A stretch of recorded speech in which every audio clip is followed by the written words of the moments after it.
Hindi ko na malaman kung paano ko siya tatawagin, kung senator ba o secretary, dahil siya ang papasok sa secretary ng Department of Education, dahil nung umalis po si Vice President Sara, iniisip namin kung sino ba talaga.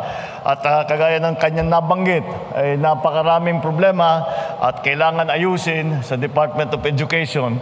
Kaya nung naghahanap kami ng kapalit, palagay ko, alam ko na kung sino dapat ang ilagay dyan na marunong, dahil marunong at masipag at nakakaunawa sa mga problema at naiintindihan, naunawaan niya kung paano pandarin ang gobyerno para magawa lahat ng kailangan gawin.